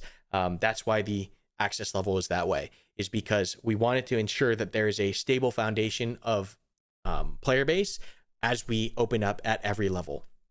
Now, as far as those players coming in and learning, once again, as I just mentioned, the people who are here before you, and there are people who are here before you, should be able to help in some way, shape, or form. If you're brand new to first-person shooters, it's going to be difficult to just comprehend. But once again, we're kind of in a world where we have, what's the word? Where we have self-selected the player base, or the player base has self-selected itself, right? The only people who bought the founders were people who were diehard into the genre and really wanted the experience. For the most part, a lot of the supporters, same thing, because of the price and the access level, right? Because it's super early. A lot of you are jumping in because you really, really want to play the game as it's intended to be played, and you want that kind of experience. And so that, once again, trickles down as far as who's getting access to this experience. It's not like we just went live on Steam Early Access, go day one, and now you have everyone of every different varying interest levels and different background levels playing the game. The rollout process has made sure, or we've done our best to ensure that the people who are getting access are the most dedicated, knowledgeable people. And as we continue adding, that base is retained. So that's kind of what you should think of as far as the people who are coming in. That being said, if you are new, we did as much work as possible, design side, to make everything as intuitive, authentically as possible. It's a really weird sentence to say, but what I mean by that is, if you would do something in the game, it's because you would do it in real life, and it should feel that way. The biggest difficulty is going to be that fight or flight instance of a feeling that you will get on first contact, and that will occur for a lot of new players. And what I will say to new players is, enjoy the new player experience in these games, because you're only new to it once. You only feel that fear up until you're, a veteran in the experience or in the genre. It is a super cool feeling, those first couple firefights, to just be overwhelmed. What I will say is just enjoy that as much as possible, because you'll get to a level just with, any veterancy in anything, or any level of experience or anything, where things start to click even more and more just with time. And you'll kind of just be more proficient, that you can work under pressure and whatnot. But enjoy the early levels of gameplay, and basically just the learning curve is such that it's meant for you to learn on the go. There's nothing in the game that is so overwhelming or so intimidating that you just can't do it at all without knowing a specific combination of things. Everything is pretty standard from an FPS shooter perspective. Like, the reload buttons are all standard. You're shooting to kill people, that's very standard. The movement controls are very standard. The hardest thing about the game is just looking at what's in front of you and making decisions. It is the tactics of it. That's the hard part, and that stuff will come with time and experience. And we've done a lot to just make a lot of that feel natural. When you're getting shot at, you will naturally want to get to cover. You'll feel that. You'll naturally want to shoot back and suppress. You will feel it. That is kind of the magic behind how we designed what we've designed. And of course, it's very early on, and there's still problems with it, and there's things that we still need to do. But that's how we plan on solving a lot of the teamwork and communication issues within this genre, is that it should just feel natural. And you might not be good at it at first. You might be horrible. Many of you might be just terrible at it at first. It's just a reality of it. But it is simple stuff, and it's stuff that you can eventually learn to do. I've seen gamers learn so many other more complex metas and games, RTSs, MOBAs, MMORPGs. Like, there are so many other games that are vastly much more convoluted and complicated and unintuitive than this shooter experience. I have faith in the community that if you just play and you just experience it and you feel it, you'll figure it out. You will. Because all it really is at the end of the day is shoot, move, communicate. The only other thing that's like super complicated about the experience would possibly be medical, and even that is pretty intuitive, because right now it's just stop the bleeding. That's the main goal of the medical system. You might have a mini game of like, well, what do I heal first? What button do I press? Do I use a bandage or a tourniquet? But at the end of the day, just like the shoot, move, and communicate, it's super simple. Stop the bleeding. What are you going to stop first? Well, you might be horrible and you might make the wrong decision first. You might you can't tourniquet your head, but you might tourniquet like a limb that has a light bleed, and you might be, bandaging before tourniqueting, and you might be bad, at some of those mechanics. But at the end of the day, it's really quite simple, and you'll get it over time. It's not like you have to learn a skill tree that has otherworldly things that interact with, your character, and you have items that are influencing that as well, and then you have effects that are happening on them. It's nothing is like that, where you have to like get over this massive wealth of knowledge in order to play. It's shoot, move, communicate, and that's the game. The difference between a good player and an inexperienced player is how fast you make certain decisions to move a certain direction, to say a certain thing, or to do a certain action. It's all decision based. That's where the skill tree is in Bellum, is the decisions you make, not necessarily how well can you game a system or a mechanic. That's the beauty behind what we've made and what we're trying to create. Sorry, long-winded answer. Hope that helps. I might have, once again, I'm glad I wrote down how to answer this question, because there's two more parts of this question. How to learn. Number one, just play the game. Number two, talk to people. People will help you learn because it is in their best interest to learn. Number three, we will have resources, both community side and development side, to help people learn. Yeah, that is a yap fest and a half, but that's kind of the philosophy there. That's how we intend for new players to come into the genre, and we've done our best to kind of set it up in a way that the community can help itself, and that things are naturally learned over time. Okay. Jack asks, are LMGs getting defensive tools like tripods and range cards that like we use in the military? Tripods, yes. Range cards, a maybe at this time. Also, we're going to stop the questions just for now, because there are still a lot, and we are already 30 minutes away from a cutoff time. So we're going to hold questions here. If I burn through them, we'll open it up again. But yes, tripods are planned, range cards no. Coded asks, for the medical system, will you add the ability to use the player's JFAC or IFAC instead of your own? Yeah, we will. Right now, currently, training wheels, right? All the medical equipment is unlimited. That's just because it's fine for now. We don't need to make them limited in order for you guys to feel the intensity when it comes to interacting with the medical system. You'll feel that stress already when you open up someone's medical menu and there's like 3 limbs that are completely mangled, and he's like got a messed up chest as well, and he's already bleeding out. So all medical items are unlimited. There's no reason on the design side for us to limit it yet. But I would not be surprised if we limit it in the future further down the line. And when we do, yes, they will use, you'll be able to use that person's materials first. Nord asks, oh God, I'm like an hour behind. This message was sent an hour ago. Could you take a moment to describe again how the attrition in game modes will work and behave? I'm going to stick to attrition right now, just because that's the game mode that you guys will be playing. Attrition is simply find, fix, finish. Okay. Find the enemy in the AO, fix them in place, and then finish them. And that's it. It's super simple. We made it as intuitive as humanly possible, because the last thing we want you to be distracted from when making the second to second tactical decisions on the field is, oh, we're losing this many tickets. Oh, we have to capture this flag. Oh, we have to destroy this and build up this fob and whatnot. We made it super intuitive that the only thing you have to focus on out there is find, fix, and finish the enemy, and use the tools at your disposal and the terrain at your disposal and the people that you're working with in order to do it without getting killed yourself. That's it. Super simple, super intuitive, but you'll find that there's a lot of depth the second you step out there. What direction are we going? Who's leading us out? The communication and decisions you make between each other are the focus of the experience, not necessarily, not mimicking, but metagaming the game mode experience.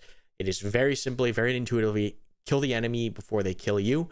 And you'll find that the most effective way to do that is simply working with a team. It just feels natural. It just feels right.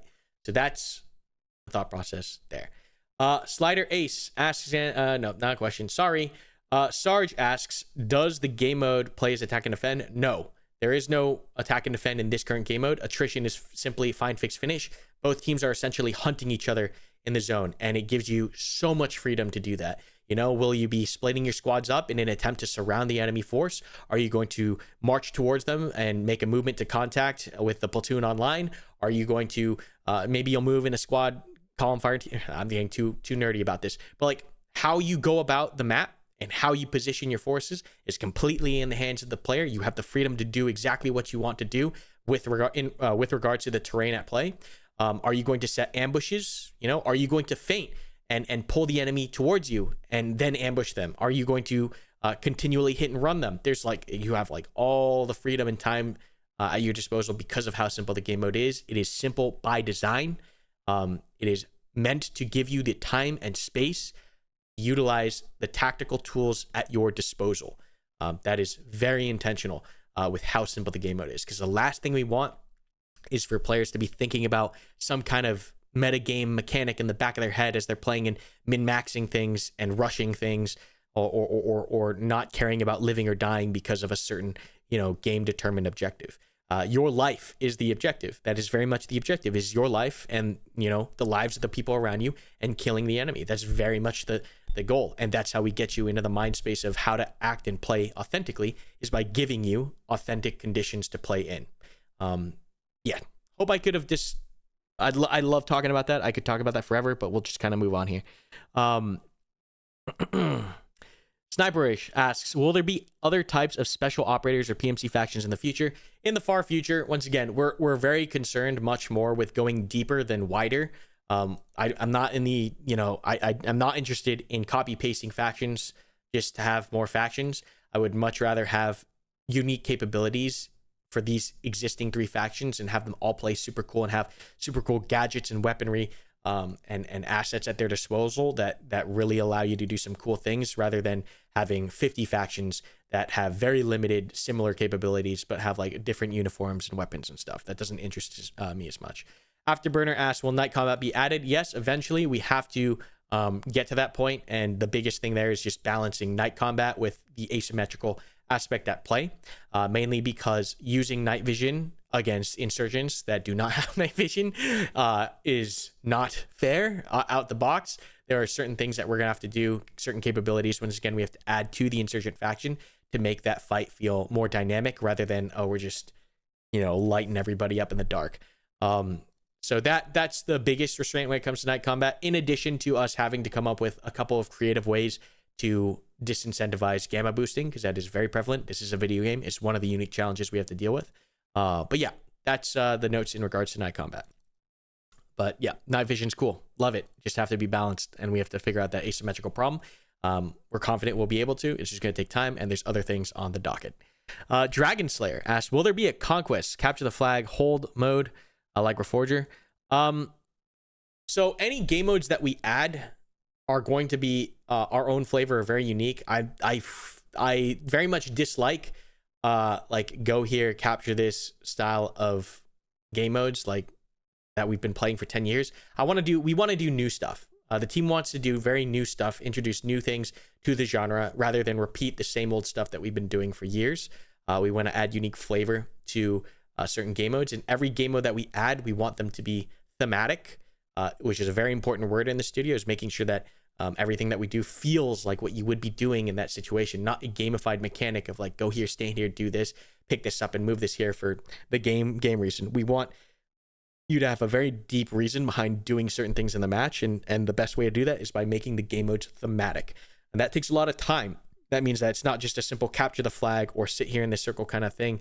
In a lot of cases, attrition is a rare case in that regard because it is designed to be that way, but even that mode will evolve with time. But it's just tricky. So we just want to make sure we have 3 game modes planned, is what I will say. We have attrition, which is just straight up kill the enemy. We have exploitation, which will be a little bit more objective based, but even then it will be player determined objective based. And then we have occupation, which is a larger, longer form experience, but once again focused on that counterinsurgency feeling. So that's all I really want to talk about the game modes right now, but those are the 3 confirmed game modes.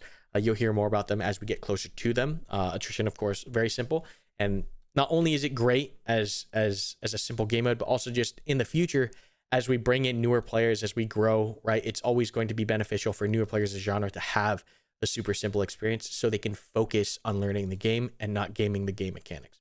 Sniperish asks, can we expect weather to be implemented in the future? We handled this already, but yes, it's short. We have new dynamic lighting and day-night cycles planned. We just have to roll them out. Will there be punishments in game for team killers? So we're putting on the training wheels for this weekend. All right, training wheels for this weekend. What I mean by that is previously friendly fire was enabled. That was because we had invited certain people out and we just had more control in that regard of who was playing. Griefers, number one, like we were sure we didn't invite any griefers or anything intentional like that. Not that I'm anticipating griefers week one of the closed alpha test because of how expensive it was for you guys to invest in this. I don't imagine anyone would want to throw that away. But that being said, we are still putting on the training wheels where friendly fire damage currently will reflect back to you, and you'll get a little notification that you friendly fired someone. This is not intended long term. This is just to make sure that as people are learning, because PID is a skill issue in this game to a degree. We understand that there's a little difficulty to PID right now that we're gonna improve over time, but we very much want PID to be and PID for those uninitiated is positive identification. We do want there to be a skill curve with it. We don't want it to be a video game where you just look over and you're like, oh, I know exactly. I can see that guy and I can shoot that guy. I don't think that's authentic necessarily, especially given the level of foliage that we have and environment that we're able to produce. But we do want there to be a level of focus when it comes to looking at something, identifying if it's friendly or not, and then pulling the trigger.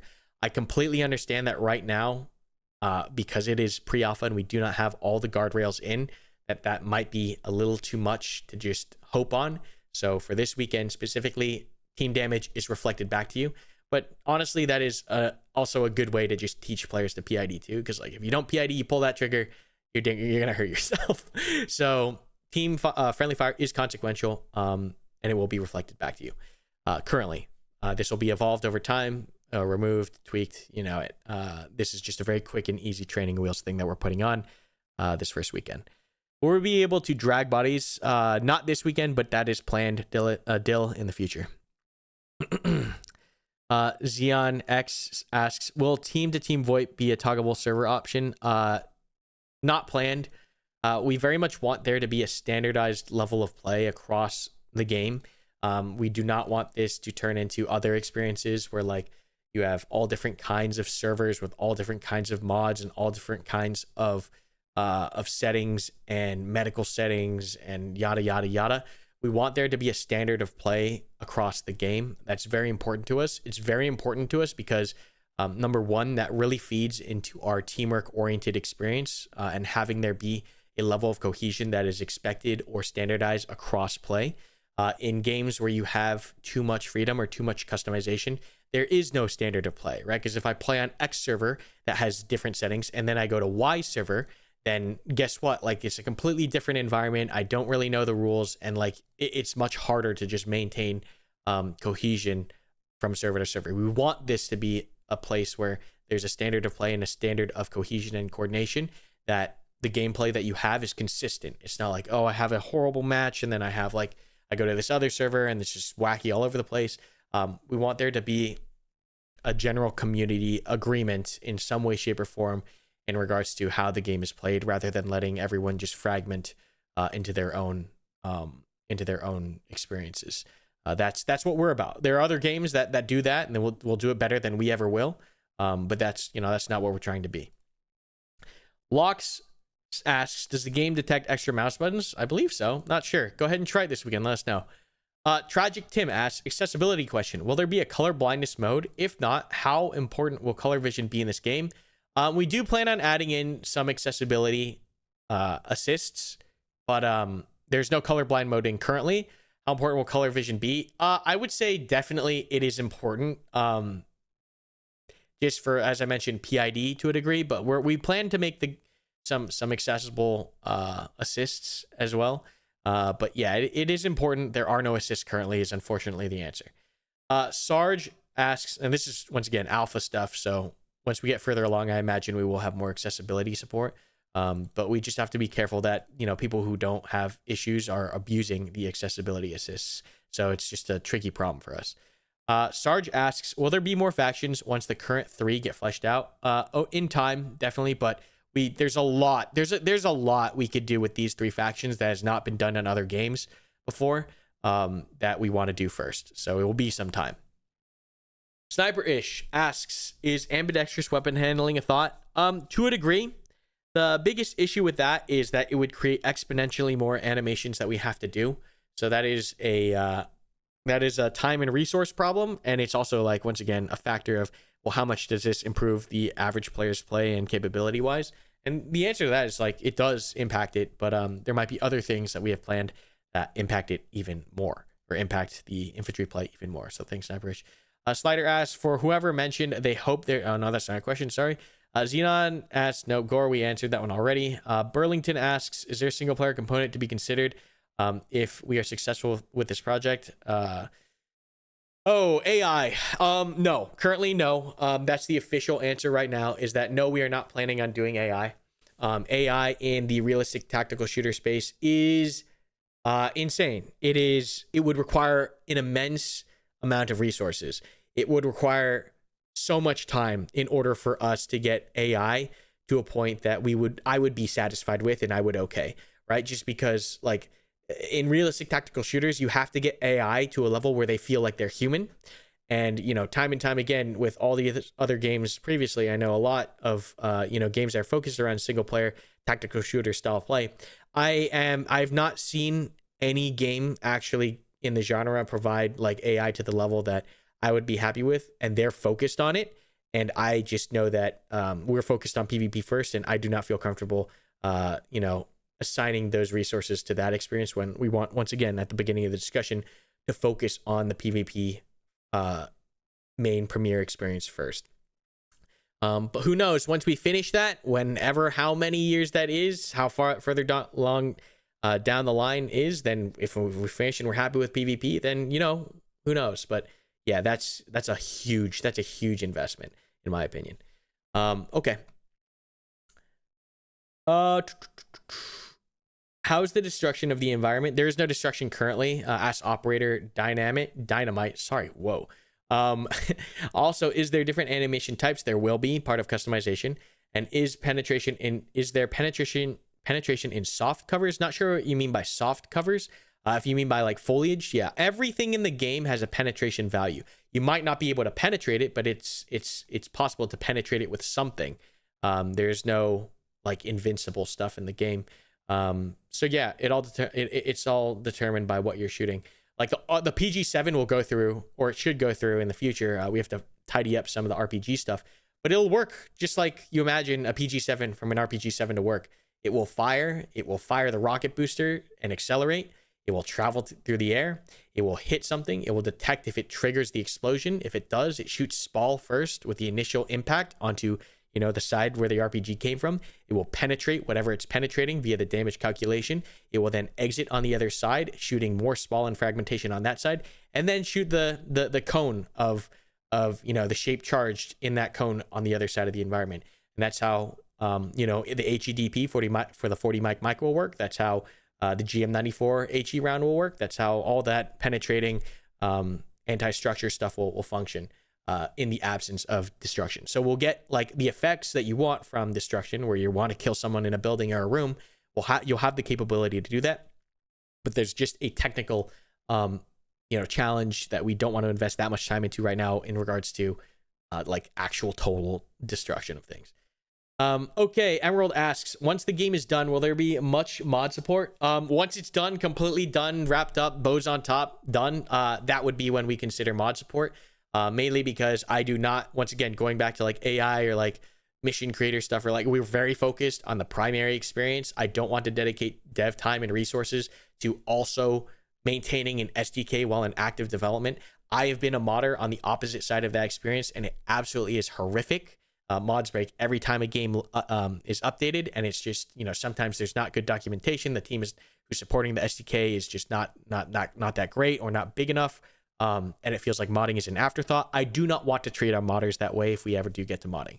I do not want the modders to feel like they're an afterthought, and the only way to make sure that they do not feel like they're an afterthought is to give it the full attention that it deserves, and that's going to happen after the main experience is finished. Joe asks, what year / time period is the game based off? It's Africa, fictional in the 2030s. Jack asks, with not adding heavy armor then, wouldn't the Gustav be overkill, or will it have more HE rounds then? So the Gustav, when it is introduced to the game, will have these rounds might be rolled out slowly, but we do have the round art finished already. You'll have the HE, you'll have the anti-structure munition, and you'll have smoke, and you'll have the flechette rounds. And all of those rounds can be used against infantry. So yeah, the Carl Gustav is not just used against vehicles, it's used against infantry, it's used against hardened positions as well. And then the smoke capabilities will also be possible. You'll also be able to time the fuse on the round so you can airburst them as well. That's once again, we talk about going that one layer deeper that most games go to. So having, your AG be able to pick, there's going to be a skill gap, right? Between thinking the decisions, right? Which rounds are we taking out? Which rounds am I equipping? What kind of fuse are we putting on this thing? And how do we deploy the weapon? That's the thought process that we want you to go to. It's not just, oh, I'm going to carry this launcher around with 50 rounds in my backpack and just shoot them off when I want to because nothing really matters. We want that level of thought process to be there. And it's all rather simple stuff as far as like you load it, you shoot it, but like getting into the nitty gritty, getting into the depth, that's where we want that grind to be. Court asks, I understand the capabilities with UE5 and AI. So what are the target specs your team is going for performance-wise? Target specs are listed in the FAQ. Maxello got you there. Licky asks, what feature are you most excited with Bellum that sets it apart from the other milsims like Squad or Arma? The game experience on the ground, the game experience feel. There's not like one wow feature of oh my god, this is so crazy and unique that has never been done in any milsim style experience ever before. It's how we've designed them in the game to give you that feel on the ground. That's the part I'm excited about. That's the part I get excited about every single time I play the experience. Is just how raw and how visceral the gunfights feel. That's my favorite part, and that's what gets me excited about the game. And it's not like, oh, I can't wait till we add in the 50 cal, the 50 cal sniper rifle or X, Y, or Z. It's like I get excited about how I have the capabilities that I always should have had in order to deploy a team of randoms and use real tactics. That's what excites me. Yeah, that's the exciting part about Bellum. That's what I think people should be excited about Bellum for, is like just how easy and natural it feels to use team tactics in the experience in a authentic and realistic way, right? Like this weekend, time and time again, you saw suppressing elements, and then you saw assaulting elements, you saw actual bounding, you saw actual ambushes happen at a team scale, not just one rat hitting another rat in the forest somewhere or in a bush. It was like clearance through. You saw a lot of suppression this weekend. That's what excites me is how the game is played, less so look at the 10,000 different guns we have in the game kind of thing. And that's the focus. All right, thank you for check marking. These questions have already been answered. I do appreciate that. That is very helpful, actually. Whoever's doing this is an MVP. Yeah, Tumaden, thank you so much. Faded Soul, will there be some sort of buildable defenses? You'll start to see buildable stuff when we introduce the second game mode, which is exploitation. And is there a plan in the future? Yeah, buildables and constructibles will come. You'll probably see it hand in hand with the exploitation game mode. Thank you. Court asks, this may be a little too soon. When Bellum succeeds, will there be opportunities for future? Yeah, way too early, Court. Really appreciate the question and the optimism, but yeah, way too early currently. Okay. Nord asks, how much time would a typical match post-release last? Currently, the data we currently have is with the size of the games that we have now. We are focused on having like about an hour per round. That's generally where they've been at. The shortest round, I think, in testing at 54 players has been 45 minutes, with the longer one being at an hour 15 minutes. And what I will say is that, like, generally the matches all end when, a team is beginning to run out of lives. So just think about like the world and the game that we have created such that players on the map do not die more than 3 times in an hour. And that is the standard. At about an hour is when you will die 3 times, like maybe a little earlier, 50 minutes. But that is the unique style of experience. And you're actively doing things the whole time. That is super cool to me, how like your life is very valuable on the map, and you will spend a lot of your time alive and actually playing through the experience rather than, you know, just sitting and waiting or holding defense or driving around or stuff like that. Yeah.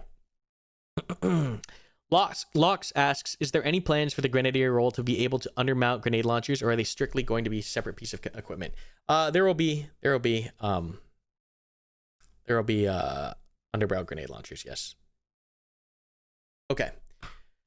And those are in already. We have they're not in the playable build, but they're in the project. We have the UGLs for the GP25 on the AKs. Those will be going in eventually. Gooch asks, can we know what the next faction will be? Way too early for us to talk about that currently. Nom Nom asks, are there any hopes or plans of adding electric warfare that disrupts comms or navigation tools? This is like, once again, one of those more experimental sides of development that we're on as far as doing new things in the genre that have not necessarily been done before. So this is just going to require a lot of testing with our founders and with our internal team as far as what feels authentic in the video game sense and what feels playable. So yeah, that is going to have to be looked at, and we'll have more information as we approach the E-War milestone. What I can say is that the E-War milestone as it stands currently encompasses drones and helmet cams, and certain tools on the BTAC itself. Jack asks, will our tutorial wall names be our real names or handles? It'll be whatever you want them to be. We'll send out a form for you to fill out when it becomes time to do so. Coded says, I heard works of a clan system. What do you have planned for something like that? Yeah, so we have to build our whole own social system already, and because we're not going to be on Steam, so we'll have friend adding and partying and whatnot. As far as the clan system itself, I highly want to have, I really want to have something like that in. That is a personal desire of mine. It is, I recognize how important clans are to this, or like units are to this experience, and we want to support them every step of the way. So when it happens, I don't know, but it is something we definitely want to have. And we're already working on supporting systems, so yeah. Bush asks, what other weapon systems will be added? You'll hear about them as they come out. What I can say is that the CAC LMG will be making an appearance. That will probably be the next weapon that you see. But yeah, there's a lot of cool stuff we can do, especially because it is Africa. Africa has a lot of weaponry from a lot of different nations in it, a lot of different cool things that we can get to, and it is a fictional environment, so we have creative freedom to do some cool stuff as well. Not like space guns cool stuff, but like different factions or weapons, or like sci-fi stuff, I mean, when I said space stuff. That's just a question, but I didn't get it answered. Will there be versions of the game will there be the same versions of the game as the current pre-release versions, or will something like supporters be removed so only people who supported? So supporters, deluxe, and standard will stay in perpetuity. The only one that was limited was founders. Slider Ace, no, that's unanswered. Is there a console version of the game plan? Not this time. Unyieldy asks, are we planning on adding a JTAC role? And if so, what kind of support will they be able to provide? Mostly CAS support. It'd be a JFO role, so potentially some form of indirect fires as well. Maxello asks, are there achievements in game that are possibly planned? No achievements planned currently, though that's a cool idea. With rewards like patches on a uniform or something. No, it would be cool, but that is like supporting systems or aesthetic systems that would come later on. Flaming Delta asks, how come you made it where you could only see squad leads and fire teams of the squads and not your other members? Touched on this a little bit already. This is how you get squads to work within their squads. If you as a player have all the information from the entire team, you have the ability to lone wolf or work without your squad because you know where everyone is. And that is antithetical to the experience that we are trying to provide. You need the fog of war in order for you to rely on leadership, and you need to, in order to work as an element. That's just the reality after 10 years of playing these games, that's the reality of how you get people to stick together and how to listen to leadership. Otherwise, there's no reason for leadership, right? So you have to look at the core reason of like, why do people listen to leadership in the real world in these situations? Is because they're experienced and they have more information than you. That is, if you boil it down to its simplest form, that is it. They have more information than you and situational awareness, and they're more experienced than you. That is why. So we try to emulate that in the game as far as the fog of war is concerned. And it, in testing, has worked flawlessly. Flaming Delta, what's an easy way of differentiating the enemies from teammates? Even at what distance you don't, even at a distance so you don't team kill? I've been looking at videos and images to get used to it. Silhouettes is the best one. Colors is the second best, but obviously because everyone's camouflage and everyone's wearing the same camouflage to match with the terrain, colors can be more difficult. Silhouettes is the best way. Talking with your squad leaders and having squad leaders who know, and you'll learn this naturally because you'll realize, oh, we're like mixed in with these people and it's impossible to tell who's who.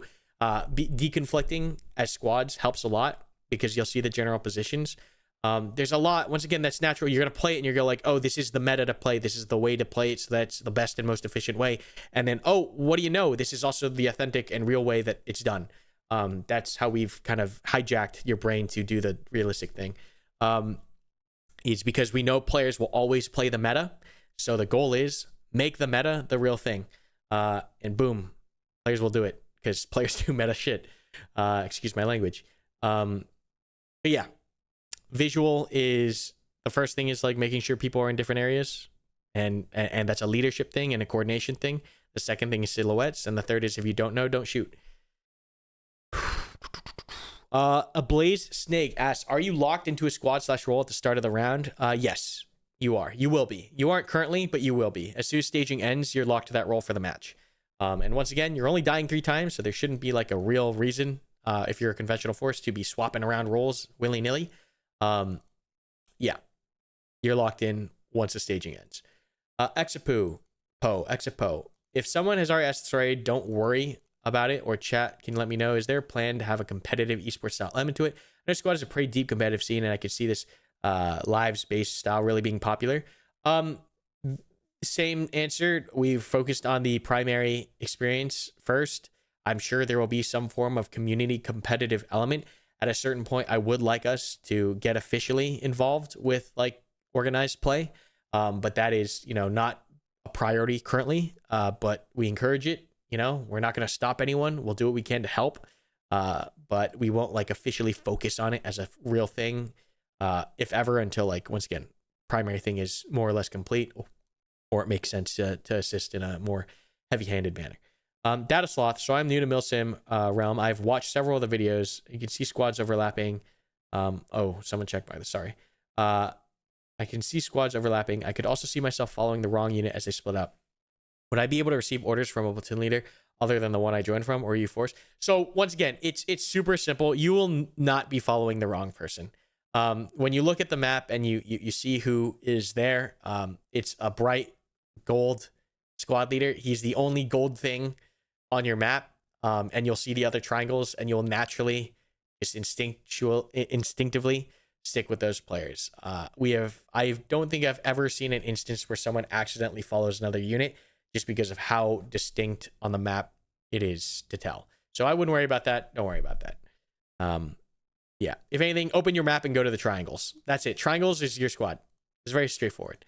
Dragon Slayer. Will you be doing ranks like a level up system more you play? We'll be doing some form of progression system because that's tied to customization. So that will come later once we have more customization available. And once again, customization just means that we have to have a lot of assets and stuff ready. So it's a time and resource thing.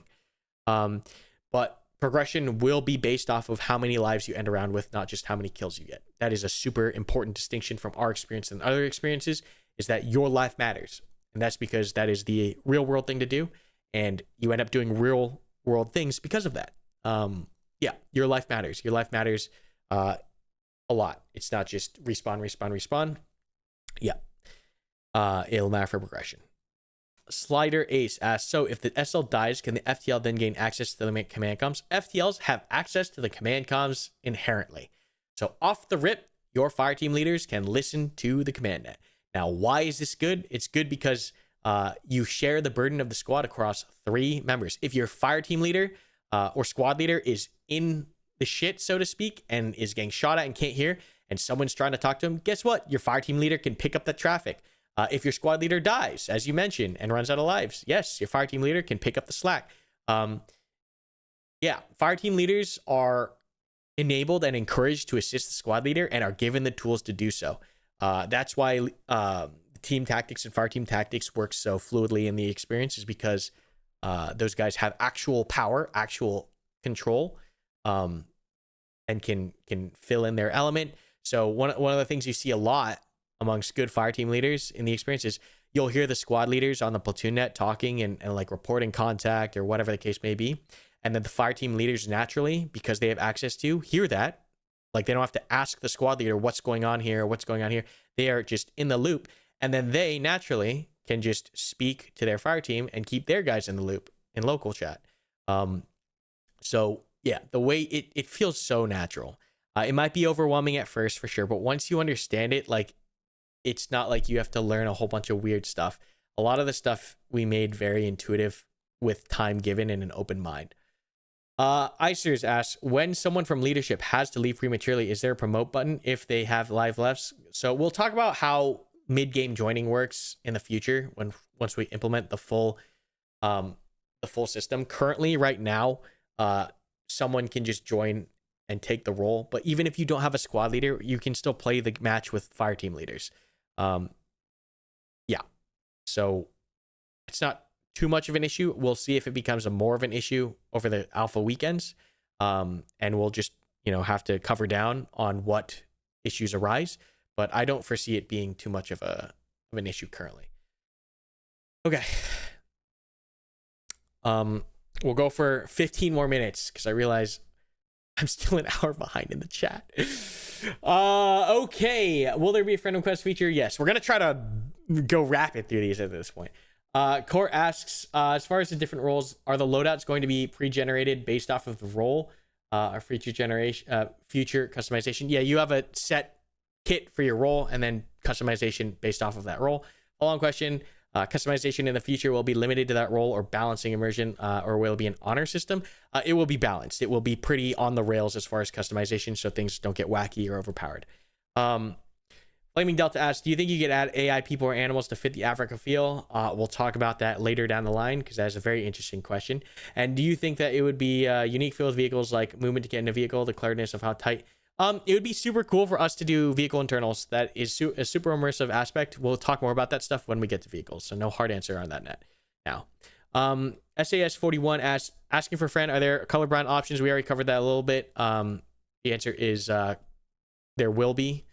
Magnified optics will make an appearance eventually, but we want the game to function primarily first at its base level with the 1x optics first and irons, and then we'll move to magnified optics, just because magnified optics pose a design challenge in the way that they dramatically decrease time to kill, because it is much easier to scope in and see PID and kill, and that time lost negatively affects the ability to utilize team tactics.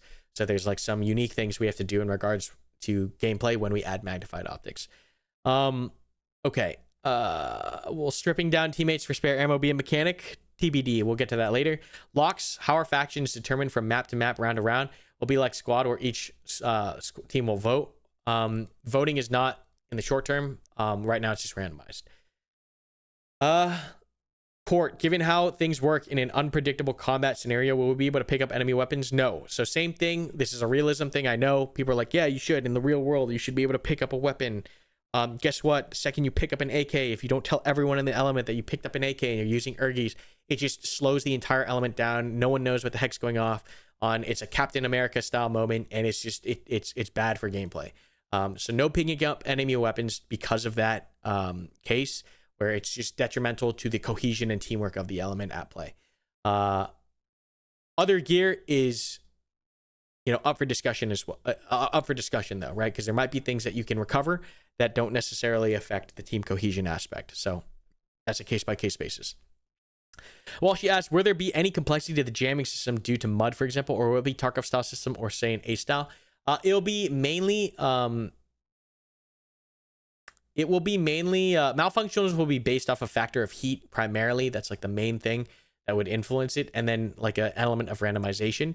As far as like how much further we expand it past that has yet to be seen, but that's like the base level of malfunctions that we'll add and what they'll be impacted by. There are going to be more support tests other than this weekend. Yes, we're targeting every other weekend, but you know that might change up, be more or less depending on what the team is working on internally, as well as like holidays and stuff like that. But we are targeting for every other weekend. Just know that that might change more or less throughout the next couple months. Did I outrun the question marks? Or are these just not questions? Let's see. Will NVGs be some kind of green screen filter pip? TBD.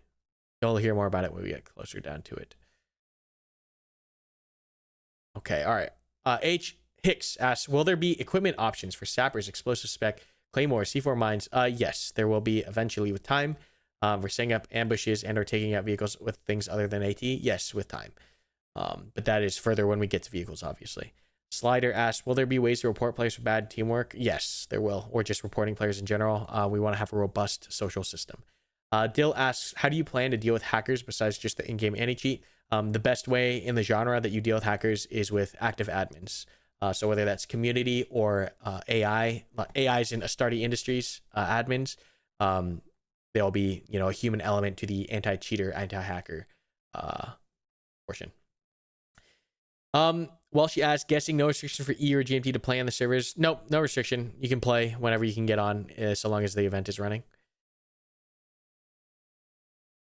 Hey, Snaperish, I appreciate you. Thank you so much for the kind words.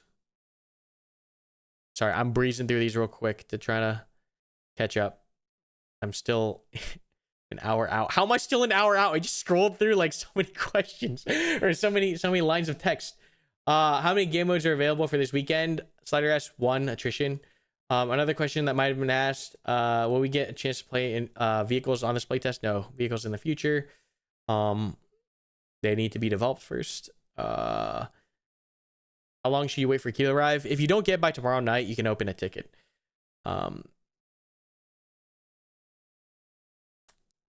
How does the game decide how injured players are unconscious or wake up on their own? It's a factor of how much pain you're in. So if you're in a lot of pain, you can pass out. And then we run an RNG check on whether or not you wake up.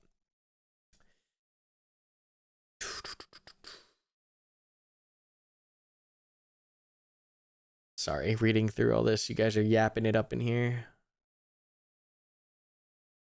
Okay, I'm finally at the 7 o'clock timestamp. All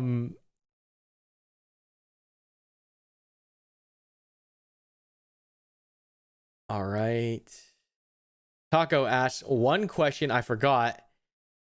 I know there's construction, but will soldiers be able to dig in place and deform terrain? Not currently in the plan or scope. That might change in the future, but currently not in the plan. Will there be a party system? Yes, in the future. Will a squad automatic belt feds like the RPD and M249 get any belt linking or similar to make use of them as well as a base of Firemore? So yeah, that would go back to like the customization capabilities that we would add is like, are you bringing belts or are you bringing magazines? And that we'll leave that as a choice to the player upon deployment.